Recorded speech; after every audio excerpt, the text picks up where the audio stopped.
Dear guests, it is safe to say that Icelandic tourism is at crossroads.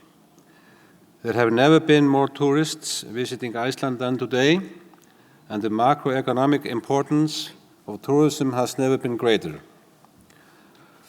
Not only is tourism currently the largest export industry in the country, but it also, to a large extent, is responsible for Iceland's economic growth in recent years. In the year 2000, 300 foreign tourists visited Iceland. Last year, this number was 1.3 million.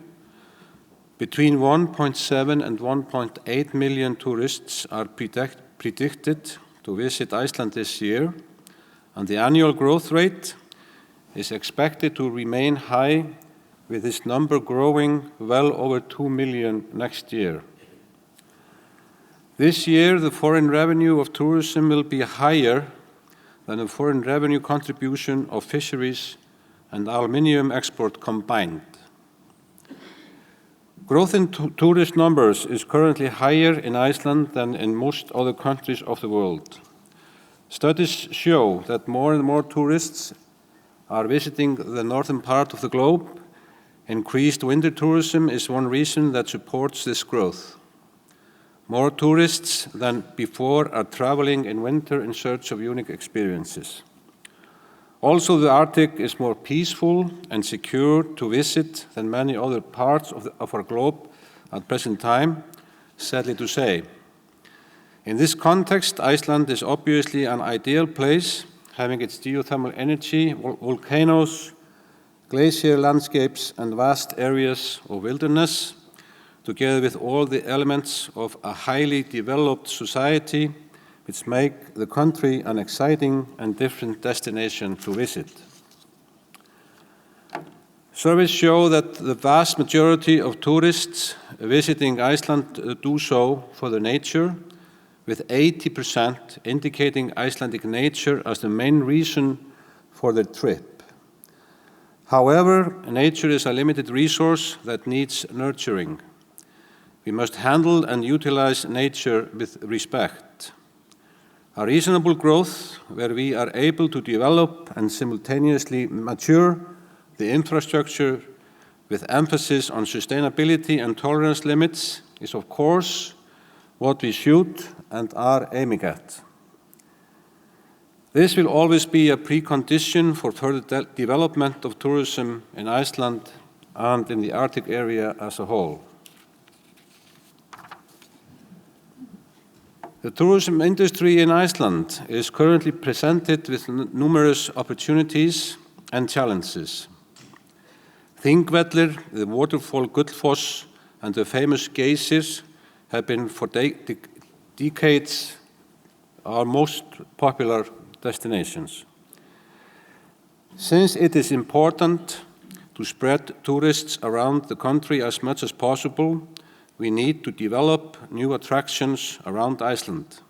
In this context, we must have innovation in leisure in mind, especially concerning the development of activity tourism throughout the country. Rural areas of Iceland need to be ready to receive a large number of tourists, but this not only raises concerns about the tolerance limits of nature, but also questions about the social tolerance of the inhabitants themselves. But as elsewhere in these northern parts, Icelandic communities are small.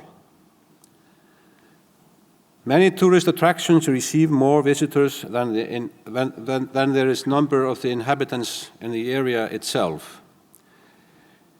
It is therefore just as important to consider the limits of how much strain society can take. For many years, the tourism industry in Iceland was just a summertime business, but it has since become a year-round activity. The magnifying effect in all aspects is big, with the creation of good, well-paid jobs in local communities all across Iceland.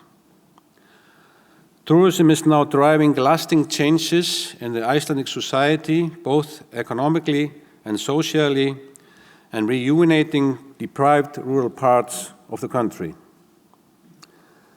One of the challenges we face is to avoid Iceland becoming the victim of mass tourism.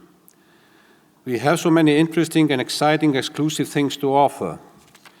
It has therefore been vital for the government, the public, and the tourism industry in Iceland to work together and have a shared vision on the future of tourism in Iceland. Last year, a cooperation platform was created between the tourism industry, the government, and the municipalities in Iceland to do exactly this: create a shared vision for these parties, all the stakeholders, and the Icelandic public in general on how to develop Icelandic tourism in a sustainable way so that the country will still, in the year 2030, be an exciting destination to visit with nature protected and happy Icelanders. We have created a roadmap to the year 2020 where we have mapped out our biggest challenges and how to tackle them. I am confident that this public-private initiative will help us to achieve just that. To conclude, the development of Arctic tourism will continue in the near future. Iceland is leading the way, but there are great opportunities in other Arctic countries that wait to be explored and utilized further, Greenland, our neighbors, being a great example. The only question is how fast this development will take place. In my mind, Iceland has a role to play in this development. We can offer our knowledge, how we have handled incredible growth in tourism in a short time period, and especially what we have learned from our mistakes, but also some things we have done well. Issues as the necessity of infrastructure development, the hen and egg situation, we have to invest to be able to receive the foreign guests that want to visit us, sustainability of sensitive nature based on protection of natural attractions, reputation of the country, profitability of the industry, quality in service, legal framework, respect for cultural heritage are all things that need to be considered in this respect. Thank you.